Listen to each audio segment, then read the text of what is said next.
Hi எல்லோருக்கும். Daily ஒரே மாதிரி குழம்பு கூட்டு கிரேவின்னு செஞ்சு போர் அடிச்சிச்சுன்னா, இல்லை பண்ணுறதுக்கு டைம் இல்லைனாலோ இந்த வீடியோ சேவ் பண்ணிவிட்டு நான் சொல்கிற மாதிரி இந்த ஒரே ஒரு துவையல் ஒரு டைம் ட்ரை பண்ணி பாருங்கள். அவ்வளோ டேஸ்ட்டாக இருக்கும்.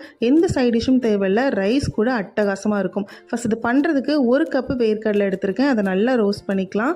ஒரு 5-7 நிமிஷம் நல்லா ரோஸ்ட் பண்ணிவிட்டு ஆற விட்டு ஸ்கின் எல்லாம் பீல் பண்ணி தனியாக எடுத்து வச்சுருங்க. அப்புறம் அதே பேனில் துளியோண்டு எண்ணெய் சேர்த்துட்டு ஒரு 10 பச்சை மிளகா, ஒரு 4 வரமிளகா, கொஞ்சமாக சோம்பு, ஜீரகம், ஒரு கையளவு உரிச்ச பூண்டு, 10 சின்ன வெங்காயம் சேர்த்து இதை நல்லா வதங்கணும். வதங்கினதுக்கப்புறமா ஒரு கைப்பிடி புதினா, ஒரு கையளவு மல்லியில் சேர்த்து இதையும் நல்லா வதக்கி ஆற வச்சு தனியாக எடுத்து வச்சிடலாம். அடுத்து அதே பேனில் நான் 2 மீடியம் சைஸ் தக்காளி எடுத்திருக்கேன். ஒரு சின்ன துண்டு புளி, தேவையான உப்பு, கொஞ்சமாக எண்ணெய் சேர்த்து இதையும் நல்லா வதக்கிக்கணும். தக்காளி மசிய குக் ஆகணும். தக்காளி இந்த துவையலுக்கு ரொம்ப டேஸ்ட்டு கொடுக்கும்.